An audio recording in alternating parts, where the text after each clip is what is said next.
And we are live. What's good, man? It's your man DL Saint. Welcome to the DL Saint I Really Want to Know podcast. How y'all doing? How are y'all doing out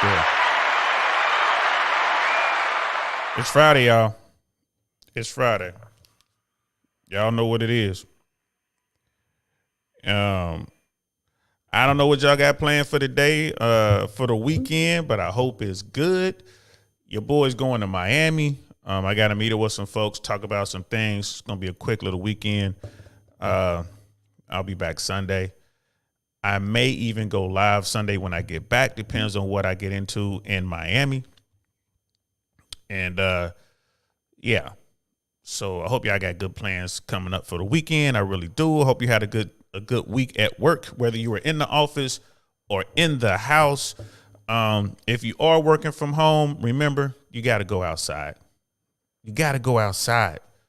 Go do stuff. Don't get stuck in the house. Don't get stuck in that routine where you're just in the house. Go outside. Go see other people. Go do other things. Stay active. Y'all know what it is, man. It's crazy. It's crazy out there. So, yeah, today we're going to talk about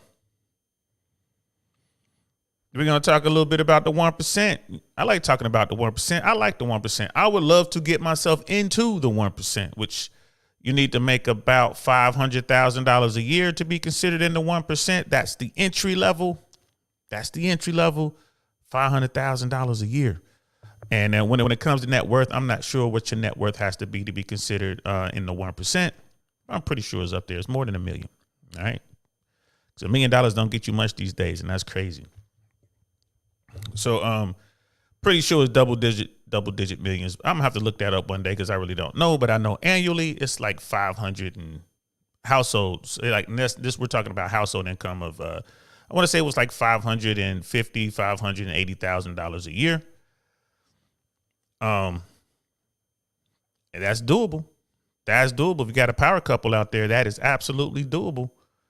So yeah. So I'm going to talk a little bit about my man Jeff Bezos. Jeff Bezos. I don't know how, I don't know why I started thinking about it, but actually I do know. I was sitting around and I was thinking about being risk averse, being afraid to try things, being afraid to try to make money or whatever. Be afraid to start a business, to be afraid to make an investment, to be afraid to do whatever. I was thinking about that because, you work your whole life, you get older, you don't really want to lose when you get to a certain age. You know what I mean? I'm in my 50s. You don't want to lose, right? And then the whole way, it's always like when you first start, you start making a little bit of money, you want to put stuff away, you don't want to lose, you don't want to take chances. We're programmed to do that. The people who do take chances, most of them, not most of them, but a lot of them wind up in the 1%. You look at someone like Jeff Bezos, right? He started his whole thing, Amazon, all that's based on him selling books out of his garage, something like that, selling books. He just figured out a way that people could buy books and he can ship them direct to their home so they don't have to go to the bookstore. I mean, honestly, did he believe when he started this venture that he would be the richest man on planet Earth? I doubt it. You know what I mean? A lot of people, and from my understanding, and correct me if I'm wrong in the comments below, if you're watching Team Replay, correct me if I'm wrong, but I'm pretty sure it was his wife who helped him really get his business off the ground. So when they split and she got so much money, people were like, oh, here it is again. And women just taking from the guy who worked and built it up, and she waited at the finish line and she smashed the winner. I think she helped him get that business off the ground. So that was again, unless I'm wrong, that was one of the cases where she invested in the guy, and when it didn't work out, she took her share. You know what I mean? Like she earned that. But who ever would have thought that a book selling business would turn into everything selling business? You know what I mean? And shout out to them. Shout out to him. So I was thinking about that because that was a serious risk he took. Serious risk. I don't know what he was doing before, but I'm sure he had something that was going on. He took a risk. Like, I'm going to do this. Those, like there are people out there who are driven like that, and they are not afraid to take these chances, man. Like they used to say in the streets, man, scared money don't make none. Scared money don't make no money. So he took this chance. He did it. It worked. A lot of people took chances. They did it. It didn't work, or it didn't work to this extent. It worked. You know what I mean? Ray Kroc, that's the guy behind, that's the founder of McDonald's. Took a chance. You know what I mean? He was out there doing his thing, and he saw this vision. He saw these two guys with this restaurant and this system, and they were able to do something no one else could do. And Ray Kroc, being a salesman, knew, man, I could take this to the next level, and he did. You know what I mean? I don't agree with all of his tactics, let's say, but he did what he had to do. He learned along the way. A lot of people made a lot of money, including the original guys who came up with McDonald's out there in California. They did make money, but if you believe the stories that there was a handshake deal about royalties, that they didn't get into the paperwork, and Kroc was saying, yeah, I'm gonna get you this money. If you believe the story, then Kroc, he wasn't an honorable guy. He had plenty of money. He could have paid them that money if, in fact, that was true. Don't know if it was true or not, though. You know what I mean? Don't know. Kroc's not around. You know what I mean? And McDonald's brothers was saying whatever they're gonna say. Brother Mandrell's in the house. What's good? Appreciate the support, bro. How you feeling? You know what I mean? How you feeling? Just sitting here talking a little bit. So I was thinking about that, and I was like, man, taking risks, can't be afraid. You know what I mean? I was thinking about Jeff Bezos, and then I got to thinking about the 1%, because people are always talking about the 1%. We got to get them to pay their fair share taxes. We got to get them to share the wealth. We got to get them to do this, do that, do this. You know what I mean? That's right, Brother Mandrell. I saw the movie. I haven't read anything about it, but I did watch the movie. I don't know how true the movie was, but it looks like they got hoodwinked, bro. He came in there, Kroc came in there, and they made money. They made millions, but they should have made billions. You know what I mean? Over the years, they should have made billions. You know what I mean? And let me drop the link in here in case anybody wanted to jump on. Brother Mandrell's, in case you want to pop on, bro. I know you tried to pop on JT's joint last night, man. You came in, but you had to go. I was on there for a minute, man. It was a good conversation. It's the first time I went over there, man. I'm gonna keep coming back, man. I like what they doing over there. It's a good conversation. Brother Jason's in the house. What's good, bro? What's good, bro? Do me a favor, bro. Hit me up. Shoot me a text. Hit me up on Instagram next week, man. Let's get you back on, bro. Let's talk some more credit. We already know what we want to do. Let's stick to that plan. And let's get you back on, bro. Just help me out, because I am starting to task myself. I'm working on something, and it's taking a lot more work than I thought, trying to line up a particular type of show for this platform that I think will do well. But boy, I'm having a hard time getting it, getting it going. So yeah, man. And Brother Mandrell, yeah, I wouldn't doubt it. I wouldn't doubt it. You know what I mean? Ray Kroc saw what he wanted. He went after it. I wouldn't doubt it. You know what I mean? And you look at McDonald's now, bro. There's not a continent on this planet, maybe one continent, you can't find a McDonald's. You can find them everywhere else. You know what I mean? McDonald's everywhere. I saw, Burger King and McDonald's in Japan. I'm like, what are y'all doing with this? You know what I mean? And why aren't y'all as big as we are? This must be something different with y'all meat. Kentucky Fried Chicken, all these fast food joints, man, all over the place, man. Pizza Hut, all over the place. But McDonald's is the kingpin. So yeah, I was thinking about that, right? And I'm like, people talk about the 1%, and we need to change the 1%. We need to do this and do that and blah, blah. They're saying all these things. Like, you're in the bottom 99. You're talking about the 1%. You're talking about the top of the 1%. There is nothing you can do to them. Nothing. You can't do anything to them. Nothing. And I was like, I think about some of the moves I've made in my lifetime, and some of them worked, some of them didn't. And when they didn't work, it's like, ouch, that hurt. You know what I mean? I felt it. I just didn't have disposable income like that. Now I understand it's levels to it. I understand that. It's like to someone like me, if I lose $20 or $100, if $100 falls out my pocket and I lose $100, it's like, that sucks. But I mean, I'm not even gonna really be thinking about it that much. Like, that sucks, but whatever. But there are folks out there, man, if they lose $100, man, it changed, something ain't getting paid, or somebody's not gonna eat. You know what I mean? Someone's gonna have to go without. You feel me? Someone like Bezos probably didn't even have cash on him. If he had cash, only $100. You know what I mean? Like, you go into the strip clubs and you see these guys throwing thousands, tens of thousands of dollars in the club, man, just throwing the money. You say money ain't a thing. Money grows on trees. You see it. It's like, wow. So I understand there's levels to it. But I was thinking about it, like, and I was wondering, like, man, how much does Jeff Bezos make a day? And, these are just estimates. No one can really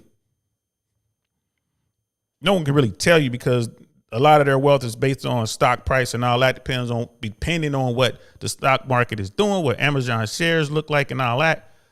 You know what I mean? But they're saying his net worth is $151.9 billion. That's that's what they're saying. That's according to Forbes. Right? That's his net worth. And then they break down where that money comes from. But when they look at Amazon's revenue, right, they're saying that Bezos earns, and this is just the Amazon revenue, right? This isn't like Washington Post or any other businesses he has, right? He's working with a company now that's out there buying homes, single family homes, and renting them out. That's not counting that. But it says that Jeff Bezos earns about $150,000 every minute, every 60 seconds, $150,000, which is crazy as hell. Black Man Unfiltered, what's good, bro? Welcome. Man, I love it on y'all part of the YouTube, man. I love it over there, man. I love it. Y'all doing great things over there, man. Keep doing what y'all are doing. I go over there, it's like going home, man. It feels just comfortable over there, wilding out, listening to boy, y'all be wilding over there, bro, for real. So, you know what I mean? Salute to you and everything you're doing over there, man. And thank you for coming through. But yeah, man, $150,000 every minute. Think about that. Jeff Bezos has made over $300,000 since I've been talking about how much he makes a minute. Think about that, y'all. Let that sink in. These watches is in the house. What's good, bro? What's good, man? Good to see you, man. That Rolex is looking good, bro. I saw that Instagram shot, man. That Rolex is looking good, bro. Man, I want to get my hands on one. Probably, maybe end of this year for me. Maybe I still haven't, I don't have a Rolex guy. I'm cool with, Breitling, Omega, Oris, you know what I mean? Longines. I get everything else I'm good on, but I don't have a Rolex guy, bro. I'm going to Miami this weekend. It's a guy down there I've been talking to. I haven't bought anything from him, so I can't call him my Rolex guy yet. But I'm gonna go back in there and holler at dude because I'm trying to get my hands on one, bro. So that and thank you and thanks for that. Yeah, congrats on 1K. Yeah, thanks, bro. I appreciate it. I got this. I got the subs, but I'm working on getting my view hours up. That's what I'm working on. This YouTube game is fun. It's challenging. Black Man Unfiltered. I want you in a barbershop tonight. Can you make it? I can't. I'm going to try real hard to pop in maybe for a second. I'll be on my cell. But I got a business dinner tonight in Miami. I'm not quite sure how long that's going to go, but I'm going to try real hard, bro. And it's just my word. I'm going to try real hard to jump on there just for a hot second. Maybe like on my way to or on my way from dinner. So I got a 7:30 flight. I get down there around 8:30. I get down there around 8:30, 8:45.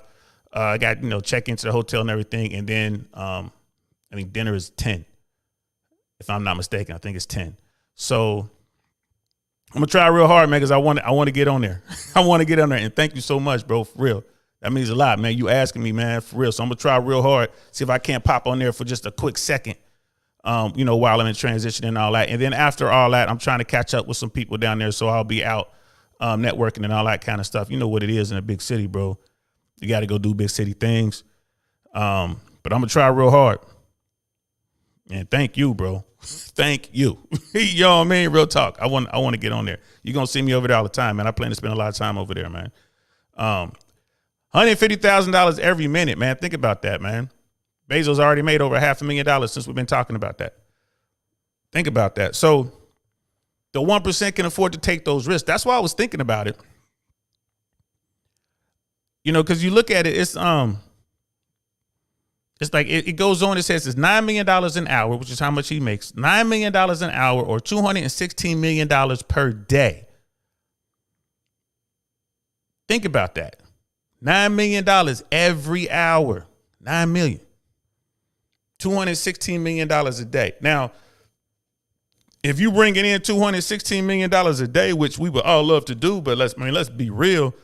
Even for someone like me, like that's just, what am I going to do with all that money? You can afford to take chances. I mean, honestly, this brother, you know, we're talking about Bezos, he could lose $20 million a day, every day for a year. Right? Think about that. 20 million out of this $216 million he makes a day. If he lost 20 million of it, just whatever venture went bad, whatever, 20 million bucks. That's how much is that? $7.3 billion a year. He could just lose, just forget, and still be one of the top 5 richest men on planet Earth. You know what I mean? Shout out to him. Shit, he gets a horn. Shout out to him. I mean, he built it. You know what I mean? It's no hate, ain't trying to take nothing from him. He built it. It's his bread. I ain't mad at him. But this is why you can never do anything to the 1%. It is impossible for them to lose that money. It's impossible. $216 million every single day. You just wake up, $260 million. 24 hours later, another $216 million. And mind you, you know, this goes up and down. You know what I mean? And that is a lot of bread. So yeah, for someone, you know, for those people, they can afford to take a risk. You know what I mean? Like they can afford to take a whole bunch of risks, but for us, not so much. You know, so, you know, it's not all doom and gloom, folks. I ain't tripping. It ain't all is not lost. I just wanted to throw that out there for those people. And those normally turns out to be my brothers and sisters on the left that really think that you're going to, you know, redistribute wealth. You know, we're going to make them pay their fair share of taxes and this and that. Okay. We're going to make them pay more. Okay. All that money you're trying to make them pay, all that money you're trying to take, they going to take it right back through the system. It just passes right through, right back to you and me and everybody else. So I tell folks, man, leave them people alone. Leave the 1% alone. Sister Jenny's in the house. What's good, love? What's good, love? Thanks for coming through. Thanks for coming through. You know what I mean? A monster mod out there doing work, making it happen. So, and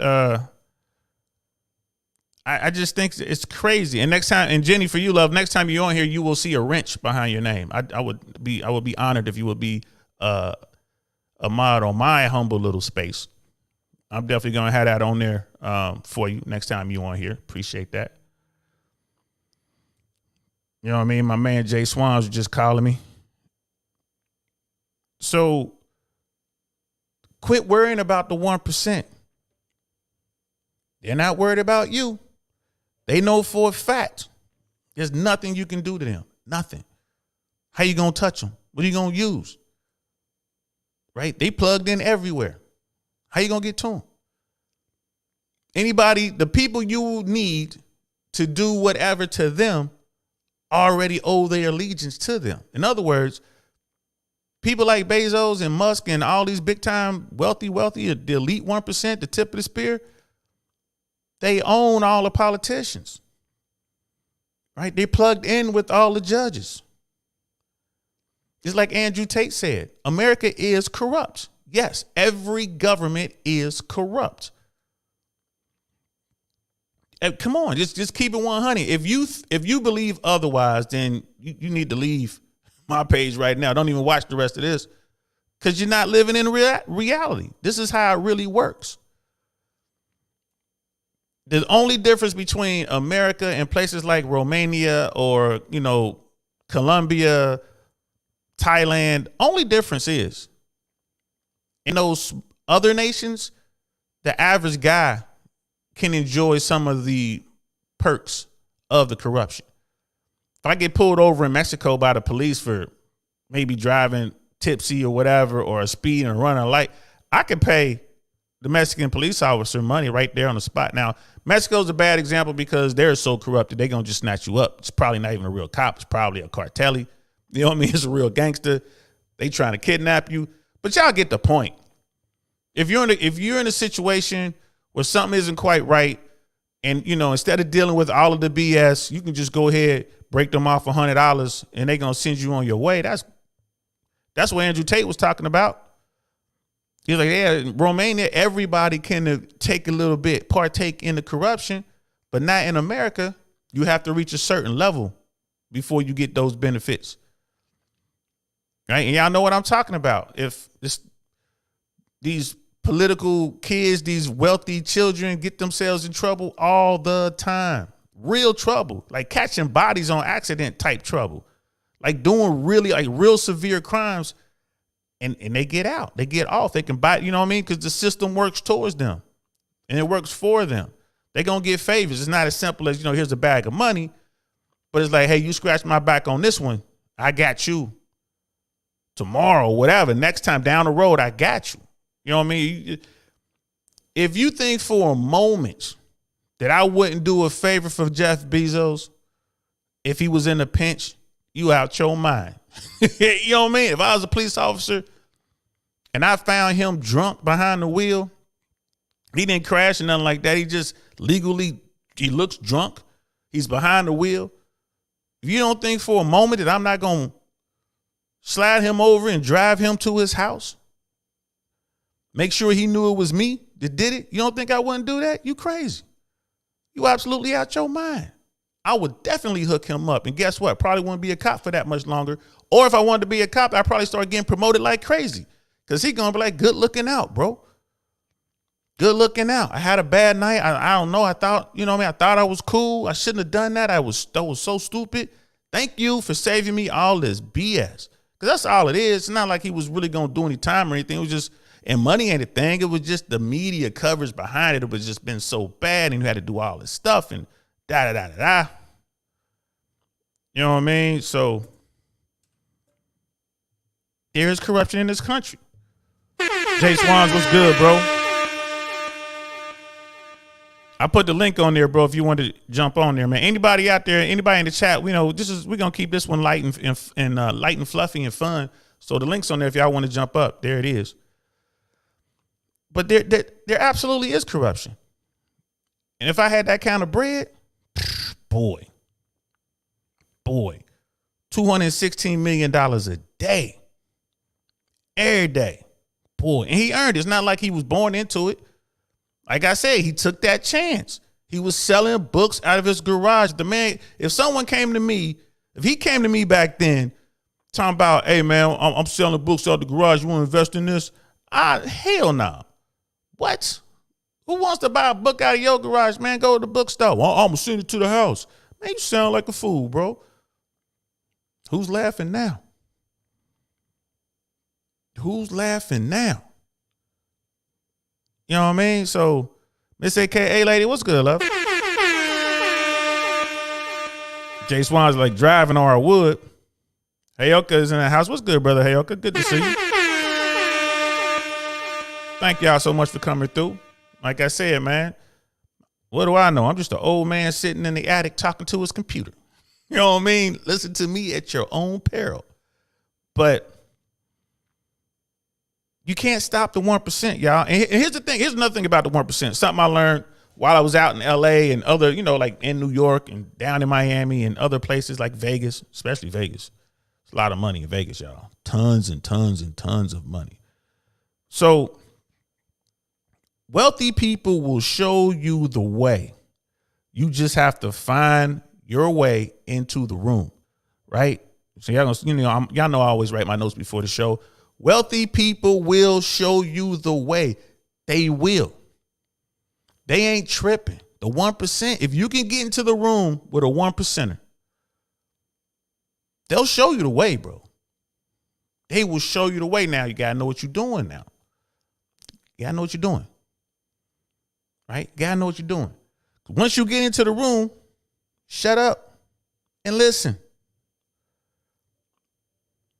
Once you get into the room, shut up and listen. Don't be weird. Y'all hear me saying that all the time. Don't be weird. Shut up and listen. Right? It sounds like I'm talking about chasing chicks, don't it? It is almost like chasing women because the 1% is pursued relentlessly by the whole world. Everybody know who they are. Everybody knows that Bezos is worth a lot of money. And if they're listening to this or they're, reading the stuff off the internet, like I'm reading the stuff off the internet, they know he makes $216 million every 24 hours. Every 24 hours, he has $216 million. Everybody is pursuing this man. Everybody. Women, businessmen, countries. You know what I mean? Hedge fund guys, everyone. The 1% is always being pursued. So here's the thing. They understand it's part of the game. They ain't tripping. If they don't want to be around people, they're not. You can't get to these folks just on a random. Right? They don't want to be around people. They're not. So the fact that they come out and they interact with folks lets you know that, okay, yeah, they do want to come out. They will show you the way. Brother Hayuka, Steve Jobs and Woz out of the garage as well. If I remember right. Yeah. That's how I started. Two nerds in the garage, man, trying to make a computer. You're trying to make a computer system, man. And they did. Wow, boy, did they make one. They sure did. Out of the garage. Billions of dollars later, they still doing their thing. Well, at least Woz is. You know what I mean? R.I.P. Steve Jobs. Which that was an example of how you don't listen to anybody. Man, he should have listened to the doctor.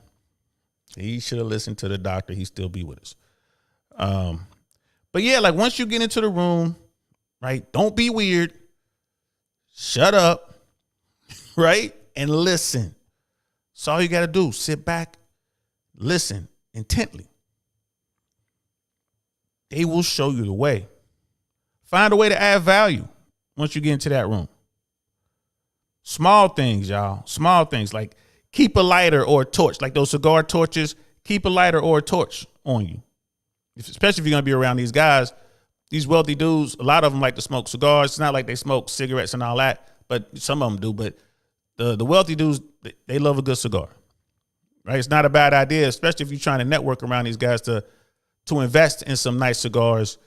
Maybe have a couple on you so you can offer, hey, would you like a cigar? And then they look at what you give them. Oh, this is good. This guy knows his cigars, right? That right there, that small investment, that small token might buy you 15 minutes, a 15-minute conversation with a 1%er, right? So, always, try to keep those cigar cutters like a torch. If you're standing there listening and watching, and someone brings them a cigar and the guy wants to smoke a cigar, but that person didn't think to bring a torch or to bring cutters, you can just offer it up. Well, here's a cutter right here, brother. Oh, thank you. You're so kind. Thank you. Boom, they do it. What's your name? Somebody get DL a cigar. What are you drinking, DL? Boom, right there. I had a cutter. Bam, 15-minute conversation right there. Small investment. You know what I mean? Keep like napkins or a handkerchief, like those, disposable little white handkerchiefs, like in your pocket. Because when I'm around the 1%, I'm normally wearing a jacket. So I have my inside pockets. Keep that on you. You know what I mean? Sitting there chilling. And some woman who's attached to these 1%er, or she could be a 1%er herself. She might spill something or something get on her hands and she's doing one of these, she's looking around. Hey, just hand her a napkin. Here you go, love. Oh, thank you. You're so kind. What's your name? Small things. And I'm not saying run over and act like the help. Don't run over like you the, you know what I mean, head maitre d' or something like that. Don't do that. You're not there to clean up after them. You're just adding value in very subtle ways. Oh, hey, they'll come to you. Hey, do you have this? You have a pen? Yeah, I have a pen. Here you go. Always keep a pen. Always. I learned that in the Army. I can go to war with just a pen and I can sign from whatever I need once I get there. That's all you need. Pen. Have a pen on you. You know, people like, oh, your business cards and all that. Yeah, you can have business cards on you. That's a subtle shift. But I have my business cards because someone wants to write something down. I'll write it on the back of my card and give it to them. Like, here you go. You can write it on the back of this, man. Here you go, something to write with. Here's a pen, something to write it on. They'll jot down whatever the information they wanted to jot down. They put that in their pocket. Now they have your card. When they finally go back and look at that notes, they're going to flip that card over. Oh, yeah, that's that guy DL. Again, these are just small little strategies, man. You're adding value, a little bit here, a little bit there. You know what I mean, Brother Hayoka?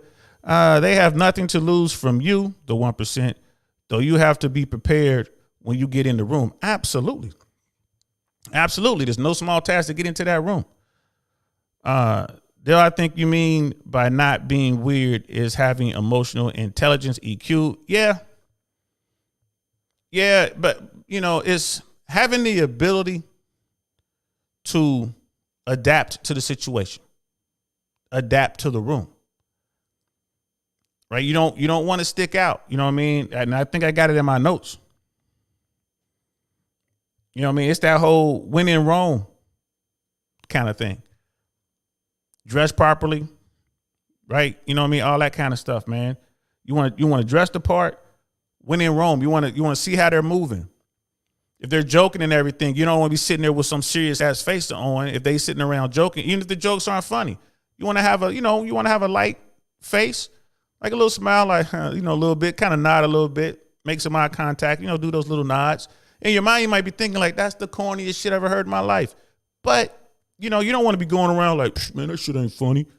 You want to hear funny? You want to go rush into some routine trying to win over the room? Nah, man, just sit back. Yeah, emotional intelligence, man. Yeah, EQ. Be able to. A lot of people don't have that. They don't. They get into the room. They're like, oh my God, that's Jeff Bezos. That's Elon Musk, and they just rush over there. And it's like, oh, now security's worried. Who is this dude? You know what I mean? You got the 1%er. That guy's worried. Like, hold on, who is this? I don't know this guy. Hey, get him out of here. You don't want that to happen. Get yourself blackballed like that, bro. Right? It's real important that you don't try to bullshit these people. Don't bullshit them. They ask you something. If you know, you know. If you don't, you don't. Don't bullshit them. This is why it's important to keep your mouth shut, man. I learned that from my dad. You know what I mean? Only speak when spoken to kind of thing. Sit back. They ask your opinion, give it.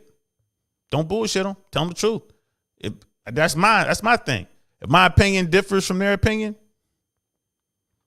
they ask my opinion, I'm going to give it. You know what I mean? Again, that shows that you got balls, bro. Shows that you are bold, and fortune favors the bold. I think the Greeks have been saying that for a long time. And you got to hold your frame. Again, it sounds like all this red pill manosphere stuff, right? Sounds like I'm trying to, talk about dating women. Nah, you still got to hold your frame. You got to show who you are, man. 10 toes down. I am me. I am my own man. People respect that. You don't have to go in there beating your chest.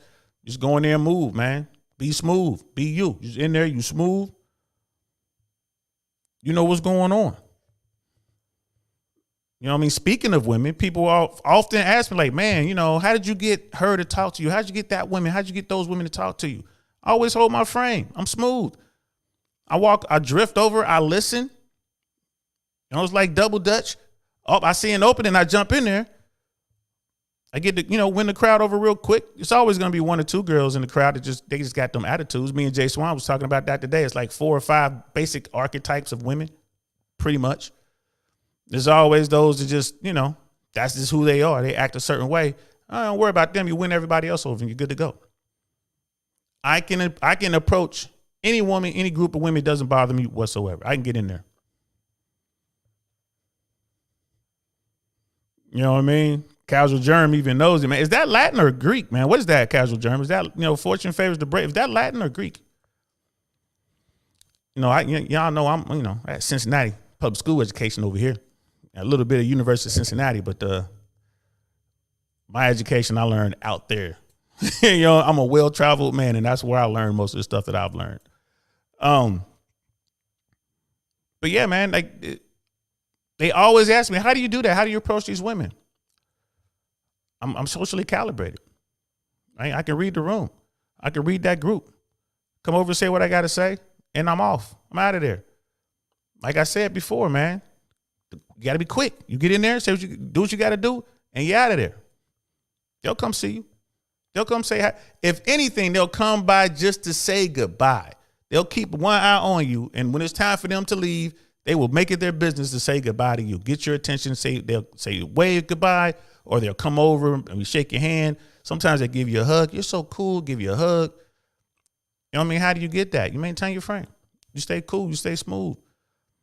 You know what I mean? Casual Germ is a Latin proverb. Yep. Thanks for that, bro. Appreciate that. So, and it works for the 1%. Because the 1% are pursued just like women are pursued. So it's the same. All these traits, you know what I mean? All this stuff is in play when you're pursuing the 1%. Right? So keep that in mind. It's one of those, you can't beat them. You definitely want to join them. What does Andrew Yates? What does Andrew Tate say, man? It's all about the have yachts and the have nots. And if you ain't got a boat, you know what team you on. I'm trying to get it. I want to be one of the have yachts. And the only way to get there is to put yourself in those circles. You got to get yourself in them circles. You got to get those gems. They'll drop some gems. They'll tell you some stuff, man. And it's funny. Like you look at Fresh and Fit. You know what I mean? You look at the people they bring for their early shows when they're having their Money Mondays and all these financial guys, when they bring those guys on. Almost all of them, it's like 90% of those men and women who understand finance, who understand how to make money, those 1%ers, they all say the same thing, real estate. They all say the same thing. There's no better return than real estate. You know what I mean? Especially when you're looking at long term, especially the way the banks work. It's like they say it all the time. You know what I mean? Credit. They had a guy on there, and I forget his name, but he was like, the most important relationship, the only relationship you should be concerned with is the relationship with your bank or lending institution. That was profound, but it was so true. It's like, man, forget that. He like the women, this and that. Man, forget about all that. The only relationship you should be concerned with is the relationship with your bank. Always keep that good. Better than good. And they went and broke. They was talking about, they broke it down and they were talking about percentage rates. Everyone's going crazy. Oh man, the interest rates are over 6%. They're over 6%. Banks are going 7, 8, 9%. Oh my God, there's no way it's going to be double digit interest. Oh yes, there will be double digit interest. People, keep in mind, we have not got into the bad part of this recession yet. It's coming. It's coming. I'm no financial dude. Like I said, I'm just a guy sitting in his attic. But here's the thing. I can easily see the Fed rate getting around 8.25%, if not higher, over the next 2 years. Easily. I can easily see that. Depends on the politicians and how resolved the Fed is to combat inflation. Right? And where am I learning all this stuff from, man? Reading newspapers and listening to the 1%. Like I said, man, they'll talk to you. They'll give you the game. But, again, I can't remember the name of the brother. This is a dude, he's an older gentleman. He's from New York, but he's down here in Tampa now. He has over $500,000 in real estate holdings, all kind of properties and stuff that he's into. And he said it. He was like, it doesn't matter what the interest rate is on borrowing the money. You borrow money from the bank at 6%, 7%, 8%, whatever. You borrow that money and you go out. If you borrow money at 6%, and you go out and you make 16% on that money that you borrowed, you get, after you pay back the 6% that the bank wants, you still made 10%. You up 10%. And you didn't have to use your money. You just had to, use a little bit of your money. You using 80 to 90% of the bank's money. And you making money. And I never thought of it that way. And this dude's a real hustler. He's like, bro, I've been in the streets forever. This is a white guy. I believe he's Jewish, out of New York. Was in the military, hustler. He talks about the legal stuff, but I'm pretty sure he was doing some other shit. But the guy was breaking it down like, man, don't matter about this or that, the interest rate, whatever, man. If you borrowing money at 10%, but you could take that money you just borrowed and make 30% off of that, you up 20. It blew my mind. I never thought of it like that. That's a 1%er giving you the game. He went from Tampa to Miami on his private jet and found himself in Fresh and Fit studio, in Myron's apartment in the Fresh and Fit studio, giving game. Now I gotta find him now. I gotta be able to tell y'all who he is. I gotta find him now. And I watched that show and was just blown away. Blown away. That's why people were like, man, you know, why you always talking about Fresh and Fit? Like, dude, there's a lot of good in there, man. There's a lot of good. Oh, wow, they got 1090 Jake coming. That's the guy who's in the streets. 1090 Jake. For those you don't know, 1090 Jake is a thugged out dude. He's a white dude. I want to say he's from Boston. And he has a YouTube page where he just covers all these horrific murders and crimes and stuff that's going on out there. And he's done really well for himself. Just give me a moment. I'm scrolling. Here it is. Ben Mala. Ben Mala is his name. $500 million in real estate holdings, right? Plus other things that he's doing. Go check that out, man. Y'all go check that out. He said it. He was just like, bro, that's a 1%er. He didn't come from, he wasn't born into it. He earned it, just like Bezos. He earned it. You know what I mean? So back to, you know, the people out here who like, oh man, we got to change them. We got to redistribute their wealth and we got to do this and do that. Make them pay more taxes. We got to do this and do that. Can't touch them. You can't touch them. Why? They own the system. They own our political system, man. They own it. How you going to stop them, bro? They got the money. We talk about this all the time. All the politicians, if you know their names, if the politician is a household name, I don't care what state they come out of, what city, what county, whatever. If you know their names, AOC, you know what I mean? McConnell, Pelosi, Cruz. If you know their names, DeSantis, Trump, they're bought and paid for. They're bought and paid for. Who pays for them? The 1%. The 1%. I mean, you can't change nothing. Like you're not gonna be able to change that. you can't do it. We're brokies. We are brokies. What? They ain't gonna listen to us. It's all lip service. And I'm talking about the politicians. I have been in a ton of offices on the Hill. I've talked to these elected officials, ones that you know and ones that you don't know. They're bought and paid for. Point blank, period.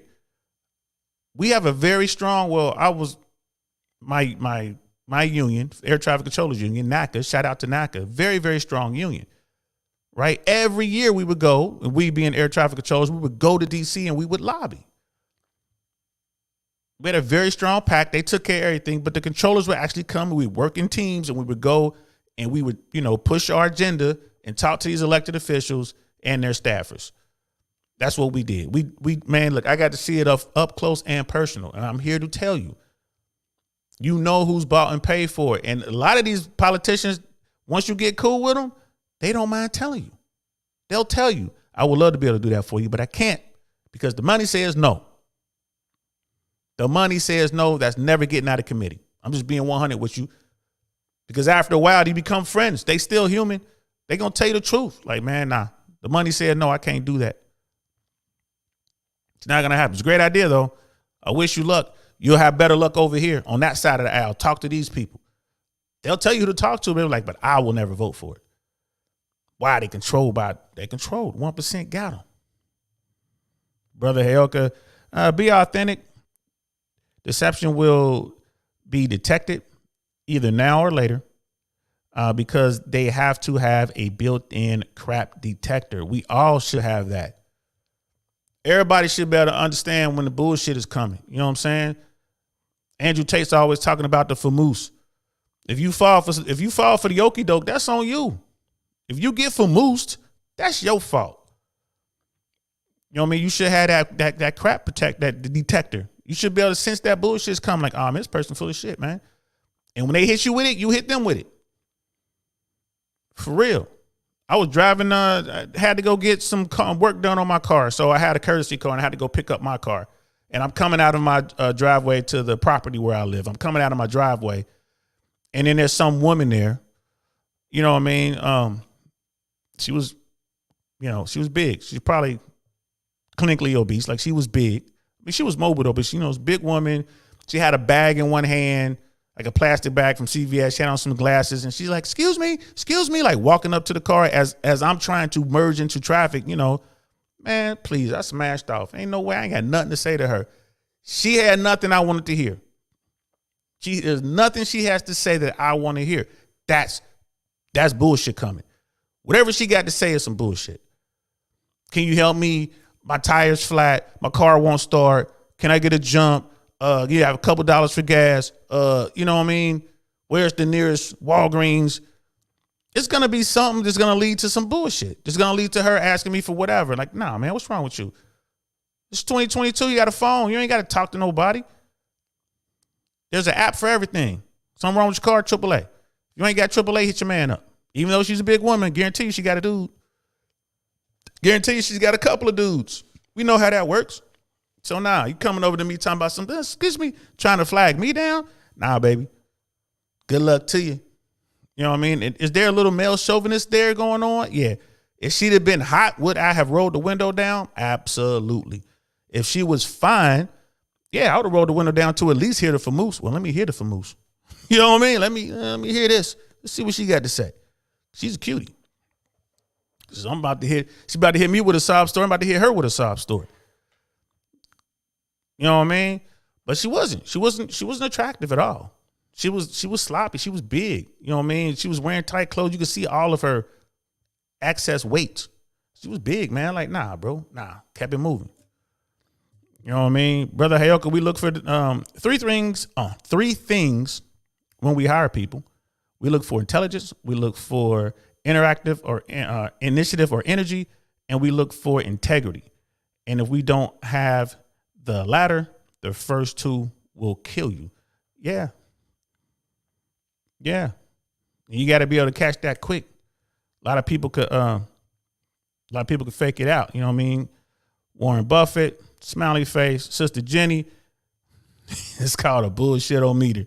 Yo, Jenny, last night when I said, you know, these women out here who are older and been through a lot of relationships and have damage like we all do. And I said, they're like combat. They got the 1,000-yard stare. They got that 1,000-yard stare. And what did you put in there? Yeah, they got that 2,000 dick stare or something you said. Oh, that was fire. Like they got that 1,000 dick stare. I think that's what she said. That was fire. You are a fool. You instantly became my favorite person when you put that in the text. You instantly became my favorite person. Oh, that was funny. So, Citizens United. Why did I pull this up? Citizens United. The 2010 Supreme Court decision further tilted political influence towards wealthy donors and corporations. Let's say corporations. Corporations. Citizens United. This has to go. This has to go. If we were to have a chance of doing good with our political system as a bottom 99er, Citizens United has to change. Now, I'm working towards getting into the 1%. So currently I'm not fighting that hard to change it. And I also see, there's money in the lobby industry, like dark money in lobby work. There's a lot of off the books type money where they just come and they ask you to do certain things. There's nothing, nefarious or anything like that. It's just, there's so much money out there in the political apparatus that people could come and just pay you $1,000 a day to hold a sign, or pay you a couple $1,000s a day to go talk to people and maybe get a petition signed or this, that, and the third. There's a lot of money out there. A lot of money out there. When I was coming up, when I first started to engage in the political system, volunteers, they donated their time. They volunteered. It was free. They didn't get paid. They had access. They could see how things work. That's how I learned a lot. I was working on, campaigns in Cincinnati. When I had free time, that's what I was doing. But now they're paying volunteers. Like it's a profession. You can make $40,000, $50,000, $60,000 a year as a volunteer. Just have to be mobile and they can place you where they need you. All that money. You know what I mean? All that money. Brother Hayuka, you proved the point. A woman's agency is in her beauty and sexuality. Yep. The out of shape woman with the bag couldn't make you stop. Absolutely. She couldn't make me stop, but I'm sure someone did stop. So yes, we've proven that, a woman's agency is her beauty. I would agree with that. However, there are so many thirsty men in the bottom 80 that this woman, put it to you this way, when I got back, she was gone. You know what I mean? So the big woman might have to try to wave 8 cars down before she gets a dude to actually let him fall for her for moose.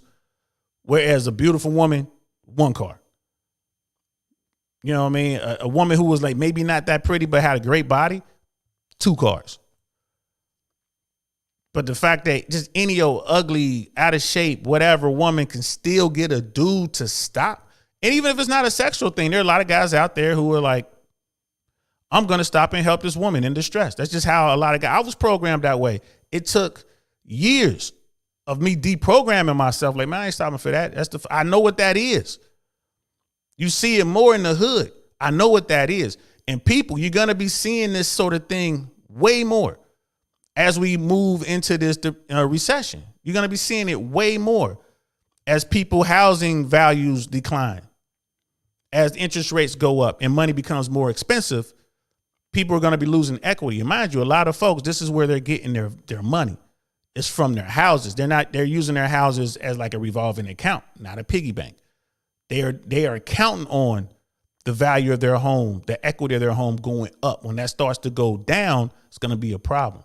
People aren't going to be able to do stuff. So you're going to see more folks on the street trying to hustle you.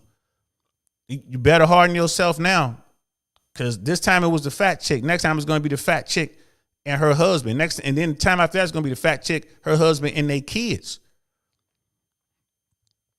These people don't care. LA been running this kind of famoose forever. My last 5 years in LA, the biggest scam was the people on the street corner with the sign saying my grandma died. And, we need money to bury her. And it'll be little kids out there. My grandma died. They're crying and everything, man. They're out there with a bucket and people are just throwing money. And then you realize you see that same family in Beverly Hills, and then you see them in Van Nuys, and then you see them in Long Beach, and then you see them in Burbank. Same family. I mean, y'all been out here for 6 months. Where's grandma? Is she on ice? You know what I mean? What's going on? You could have buried her 15 times by now. So these hustles are coming, y'all. Be prepared. They coming. You know what I mean? So Citizens United. January 21st, 2020 will mark a decade since the Supreme Court's ruling on Citizens United versus the Federal Elections Commission. A controversial decision that reversed centuries-old campaign finance restrictions and enabled corporations and other outside groups to spend unlimited funds on elections. That's the part right there, bro. Unlimited money. The 1% can spend unlimited amounts of money. If Jeff Bezos decided to, he can set up a corporation legally through the process, through this Citizens United thing, and he can put in $216 million a day if he so chose to do so for 4, 5, 6, 7, 8 days, 30 days, or whatever. Unlimited amounts of money. How can you stop somebody? Not necessarily stop, but how can you change the lawmakers' minds and get them to help you make their, how should we put it, puppet master, right? Their, you know what I mean, fat cat, their daddy, right? This is the guy that's paying money, $216 million a day that he can spend any kind of way he want to spend, unlimited amounts of money that he can divvy this money out to the politicians, right? Left, right, and center. How are you, as the regular folk, going to get those politicians who need that money to change laws to make it harder for the person giving them said money? It's impossible. It's impossible. That's why that's the whole point of this little, you know what I mean, this talk right here. You can't change the 1%. Don't even worry about what they're doing. Citizens United, right? Unlimited funds on elections. There's no limit. Really? Unlimited funds. Corporations and other outside groups. Who are the other outside groups? The 1%, the Koch brothers, you know what I mean? The Comos, you know what I mean? The Sabans. It's on both sides. It's left and right. Doesn't matter. Whoever has the bread. Unlimited amounts of money. You know what I'm saying? While wealthy donors, corporations, and special interest groups have long held an outside influence on elections, that sway was dramatically expanded since the Citizens United decision, with negative repercussions for American democracy and the fight against political corruption. Duh. It is what it is. Got to take the money out of politics if you really want the political system to work. The 1% is always going to have the upper hand. Even if you remove Citizens United, they can still max out and do what they need to do to get the money into the system, but it just can't. It's not unlimited, right? There are restrictions on it, which,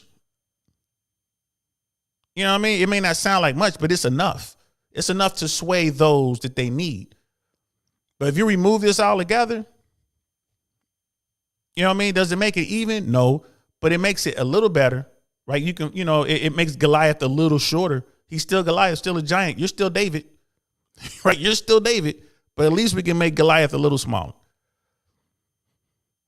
You know what I mean? And the chances of winning, you know, at least it's there. Like, okay, we got a shot. If we do it this way, if we run the board, maybe, right? There are always going to be elected officials who are true to the country, who are true to their state, right? Who are, you know, true to their constituents. There are always going to be those people in our system. It's just those numbers are dwindling, right? And you don't necessarily know them on a national level, but they're going to do what's best for the country because they care about America. With Citizens United and unlimited money, man, it's really hard. I'll be the first one to tell you. A lot of folks be like, man, listen to what you had to say, DL, man. We won't send you to Congress. Don't send me. Don't send me. Trust me on that. Because somebody comes in there with a truckload of money saying, I need you to vote no on this. And I can look at it like, oh, it's not going to hurt too many people. I'm going to vote no on that and take the truckload of money. Don't send me. You know what I mean? Like, just it would have to be very, like, the only way I would say send me to DC would be for 2 years and send me with enough people that we can do away with Citizens United, and we can also do away, impose some term limits. We need common sense term limits. Send me for that. I'll go for 2 years for that. We ain't got to worry about money. We ain't got to worry about nothing else. That's the mission. We're going to do this. Send me then. I'll do that because that's what's needed for the country. But don't send me there under the current system and let me sit up there for 20 years. Come on, bro.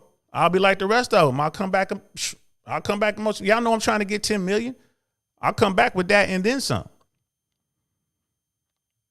You know what I mean? So it's just, we have to be very, very careful who we vote for.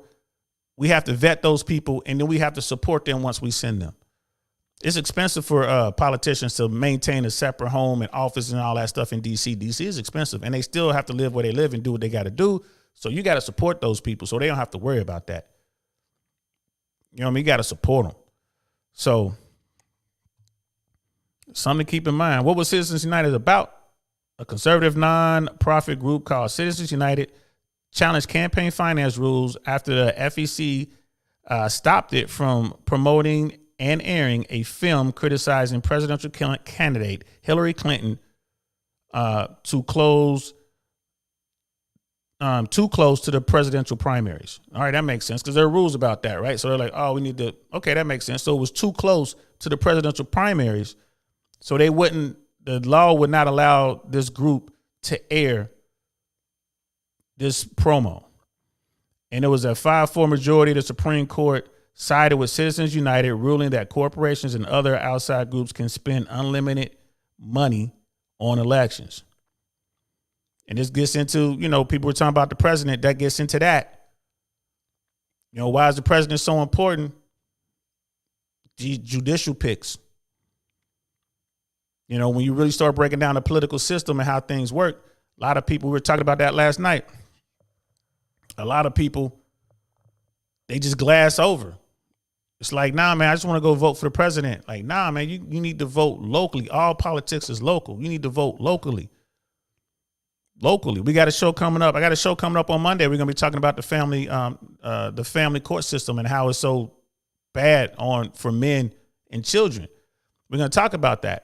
And people are like, well, how do we go about changing the system? Well, first of all, you got to educate folks on what's going on. And secondly, you got to come up with common sense solutions. And we're going to talk about that on Monday. But something as simple as getting folks, black folks, men, all men, to go out and vote in the local elections, man. Vote for this judge. This judge is for common sense rulings in the family court system. Don't vote for this judge. This judge has been just overwhelmingly destroying men, through this system. And if you're in a state where you don't get to directly vote for the judge, whoever you voting for is going to appoint these judges. Hold their feet to the fire. That's how you do it. And we're going to be talking about that Monday at 1 p.m. and then again at 6. We're going to have, it's a two-part show. You know what I mean? Wonderful 34's in the house. What's good? Thanks for coming through. Yes. One of my, one of my day one Joes. Hey, Yoka, the person on the throne gets to shoot at the power behind the throne will still be there for the next king or queen. Yep. The person on the throne is the person who gets shot at. The power behind the throne will still be there for the next king, queen, or president. You're right. Or prime minister or elected official. That's right. It's absolutely right. I agree with you 100%. You know what I mean? So obviously this article was more liberal. You know what I mean? It gets into what was the rationale for the ruling. You know what I mean? This part I didn't know. It's like with its decision, the Supreme Court overturned election spending restrictions that date back more than 100 years. I didn't know that part. Previously, the court had upheld certain spending restrictions, arguing that the government had a role in preventing corruption. But in Citizens United, a bare majority of justices held that independent political spending did not present a substantial threat of corruption, provided it was not coordinated with the candidate's campaign. And this is how you do it, man. You do it, one brick at a time. You destroy the system one brick at a time. 100 years of law. Like this is, they knew, they'd be like, this is bad. Like We need to do something to prevent corruption in our system. Unlimited amounts of money by certain groups is going to lead to some sort of corruption. Nah, we don't see it that way. 5-4 vote. 5-4 vote. As a result, corporations can now spend unlimited funds on campaign advertising if they are not formally coordinating with the candidate or political party. So you're just doing it on my own. I'm not coordinating with you, but I already know what you're doing. I don't have to coordinate with you. We all got our marching orders 2 years ago. The last election, we talked about it. Now we're going to, execute our plan. That's crazy. You know what I mean? So, hey, this is why you can't stop the 1%. It's impossible. You can't stop the 1%. And then there are the lobbyists. You know what I mean? The lobbyists are out there making a killing. You can already spend unlimited amounts of money. You know some of that money is going to some of these lobbying firms. So again, why worry about what the 1% is doing? Focus on you. Get into the 1%, and then you can challenge it. You can challenge the status quo if you want. But get into the 1% first. There's nothing you can do from the bottom 99. There's nothing you can do. Nothing at all. And then I found a quick little video about lobbyists. You know what I mean? It's just, I thought it was cool. It's kind of eye-opening. You feel me? So we'll check this out real quick. It's about lobbyists. Let's see what's up with that.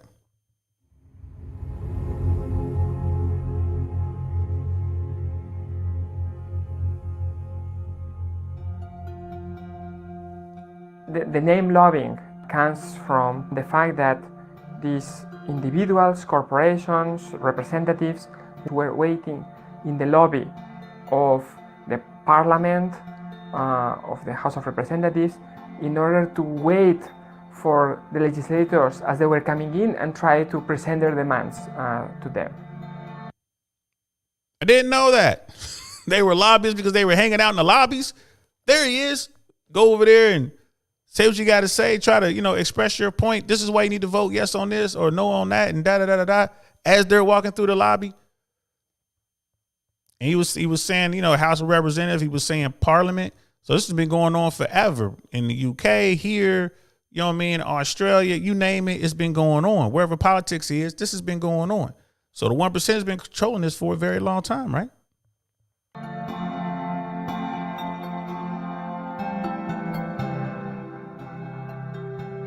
So lobbying is the process by which professionals try to influence the decisions taken by elected representatives on behalf of their paying clients. Typically it means this. It may also mean that these professionals get to learn about particular legislation or particular decisions before the general public does. And by doing that, they can alert their clients so that their clients can prepare in anticipation of these decisions. And you know what? There's a role for lobbyists, in our political system. I get that. But lobbyists now, it seems that they control the system. It used to be that the lobbyists were like, hey, we need you to vote on this particular law this way or that way or this or that, da-da-da. But they didn't write the law. They were just like, they knew about the laws. They were out there, this and that. But it seems now that the lobbyists are actually writing the law. And then they give it to their politician who just blindly signs off on it. They're not reading these laws. These laws, man, these bills are like this big. They that big. These people aren't reading these bills. They make it that way because they know these people aren't going to sit down and read it. They're not going to have somebody on their team sit down and read it, although the good ones do. Like the elected officials that aren't bought, the names that you don't know, yeah, their staffers work hard because those laws come down, they read them. They read these bills, they look at it like, what's in this? What's this for? What's that for? But the lobbyists are writing these laws a lot of the time, which is insane. That should be illegal. In addition to being protected by the US Constitution, It is not unequivocal that lobbying is necessarily a bad thing. There is, which is great. Congress shall not make no law prohibiting the right of the people to petition the government. That's great. But again, things could be taken advantage of. There has to be some common sense rules. definitely a role for a good type of lobbying, a type of lobbying that informs elected representatives about things that they may need to know in order to draft good legislation. Did you hear what he said? Things that they need to know in order to draft good legislation to make good laws. That's how it should be. But like I said, the way it is now is, yo, Senator, here's the law. Yo, Congressperson, here's the law. They did all the work here. Here it is. Just take that, sign that, get that into law. That's the problem. Because they bury all kind of BS in that. And you got this elected official who doesn't even look at it. Thank you very much. I'll take that check. You know, Brother Heyoka, the devil is in the details. Indeed.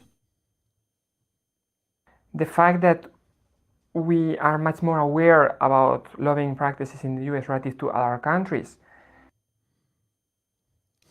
I mean, you look at that. Lobbyists are powerful figures in the American political system, right? Concern over clandestine nature of their influence led to the creation of the Lobbying Disclosure Act, which requires all professional lobbyists to disclose their activities. There are more than 12,000 registered lobbyists, right? And they're just talking about the registered ones. We already know about Citizens United, where these organizations can do whatever they want. They can dump as much money they want into the political system. They just can't do it in coordination with a politician or a campaign. There are more than 12,000 registered lobbyists.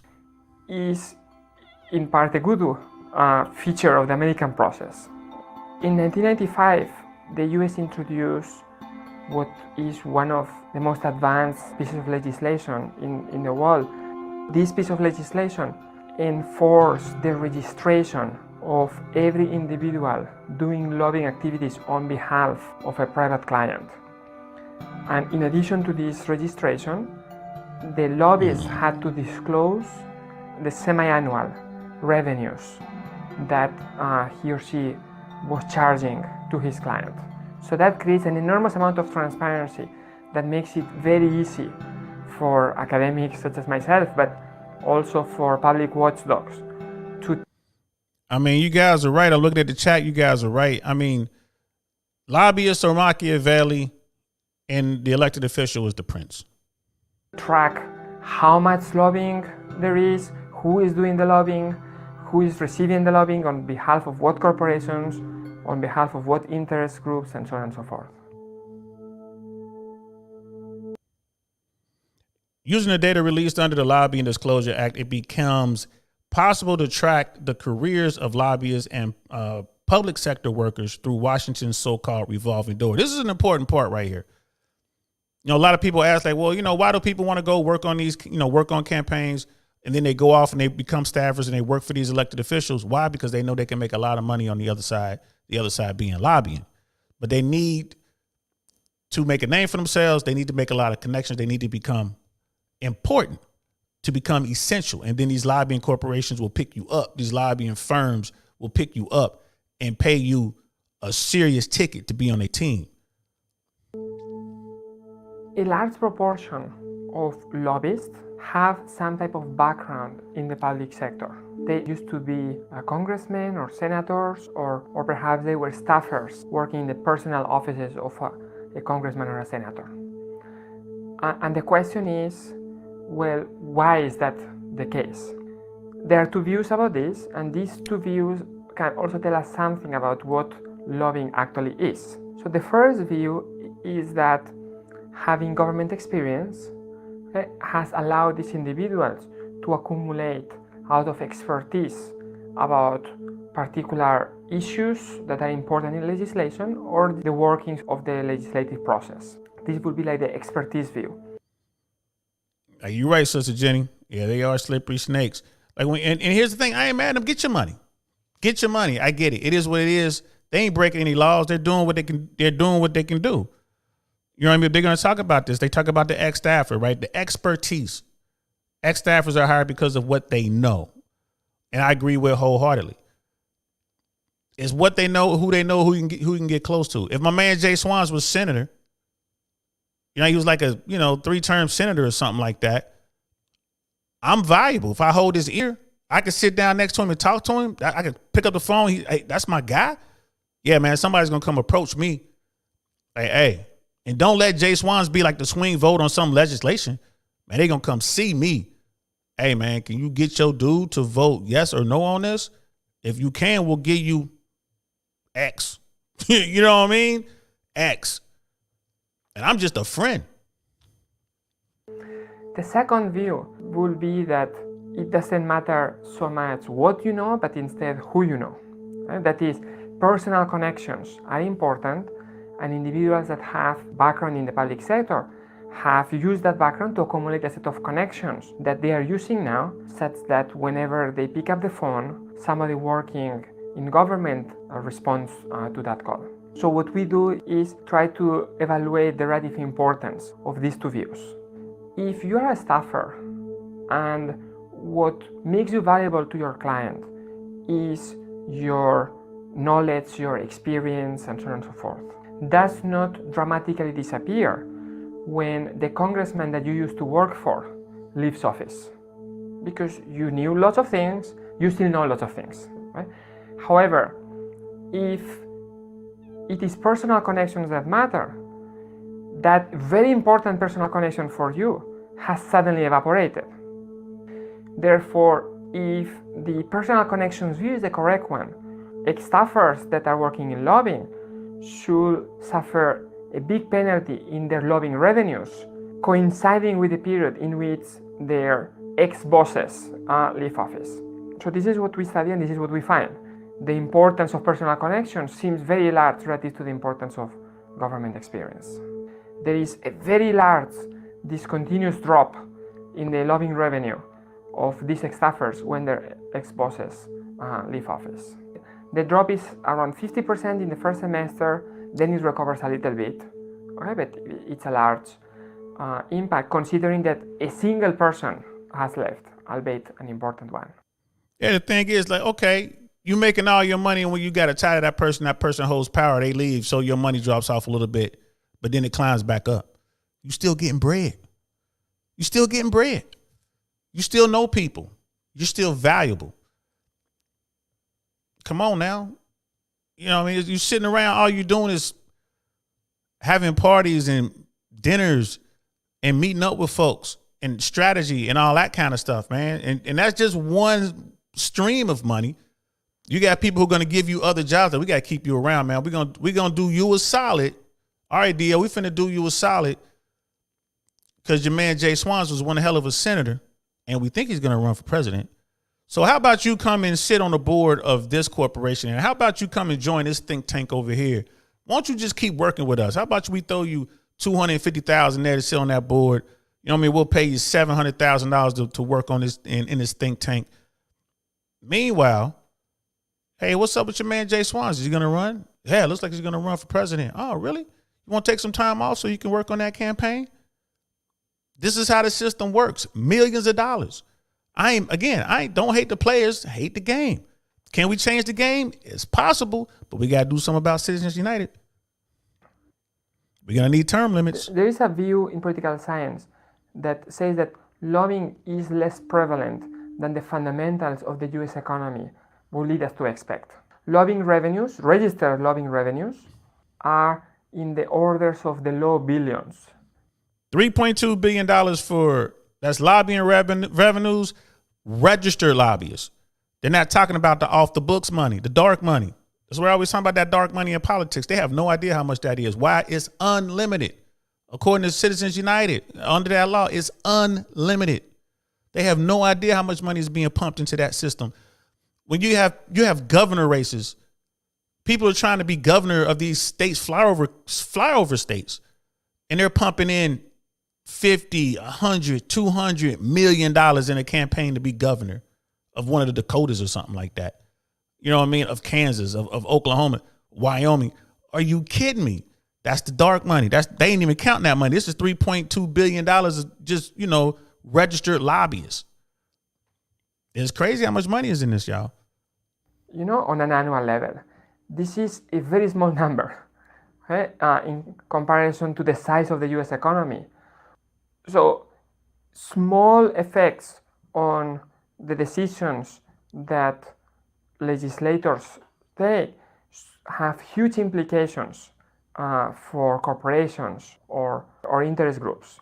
And as a result of this, what is surprising is not how much lobbying there is, but how little, at least registered lobby there is. They keep talking about registered lobbying versus figuring out how much lobby money is in there total. I don't think they'll ever be able to find out how much that dark money is. I don't think they'll be able to do it. They'll probably need more laws or a different way of investigating or, checking. But it's crazy. Revenues have been going down rather than up. And they have been going down coinciding with the reforms in 2007 and 2009 that were introduced, to make lobbying relatively less attractive. But when you look at this, right, Citizens United came in there, it became dark money. That's why it's going down. It's going down for, in my opinion, for registered lobbyists. But that dark money is through the roof. Again, this is just my opinion. Now, this could be a coincidence. Nobody really knows. But to the extent that this is a problem, it is a problem that is becoming less severe rather than more severe, at least according to what the data says. Yeah, and I don't, that last part right there, man, bro. The money's coming from other places, man. The money's not being tracked. It's not registered lobbyists anymore. It's dark money, right? So, again, it ties into what we were talking about. Don't worry about what the 1% is doing because you can't do anything about it. If you really want to stop that, if you want to make some changes to our political system in particular, you got to do something about Citizens United, and we need term limits. We need term limits across the board. We got to get rid of these lifelong politicians, man. You need term limits in the House. You need term limits in the Senate, which can be easily done. You just have to send the right people to Washington to make that happen. You got to send people of honor who can't be bought. And they got to get it done within 4 years, no more than 6 years. Right. In order to do that, what does it mean? You got to get involved in politics at a local level.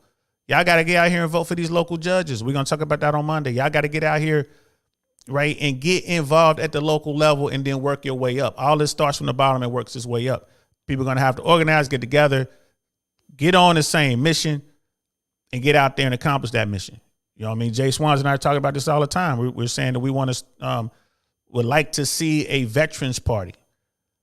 We would love to see that, where this party only endorses those who serve in the United States military and, be able to help them get into office and then more importantly, hold their feet to the fire once they get into office. If they're not doing what they said they were going to do, if they're not doing what it needs to be done, they would have to answer to that veterans party and they could be ousted. Next man up, next woman up. So yeah, y'all. Like I said, as it is right now, there's nothing you can do to stop the 1% from doing whatever they want to do. They run this joint. You know what I'm saying? This is it. This is their world. We just paying rent, literally. If you want to do something about it, you know what I mean? I gave you the game. If you want to do something about it, you need to get up there and make it happen. Do the work. If you're not going to do the work, ain't shit going to change. And while you're doing that, holler at me. I'm trying to get a boat. I'm trying to be a half yacht. You know what I mean? I'm trying to get a yacht. So I got to go get my daughter. She has to get out of school early today because I got to do some stuff. So I got to go, y'all. Thanks for rocking with me. This was fun. Appreciate everybody that was in here, right? I'm DL Saint. This is the DL Saint I Really Want to Know podcast, man. I'll talk to y'all later. That'll be maybe Sunday evening. I'll give you a report on what happened in Miami, but definitely Monday, 1 p.m. We're going to be talking about family court. Make sure y'all are there. 1 o'clock. And then again at 6:30 is going to be a 2-parter. Thank you. I will be safe. So again, I'm out of here. I'm Dale Saint. This is Dale Saint. I Really Want to Know podcast, man. I'm going to talk to y'all later. Peace. Darn, that's the end.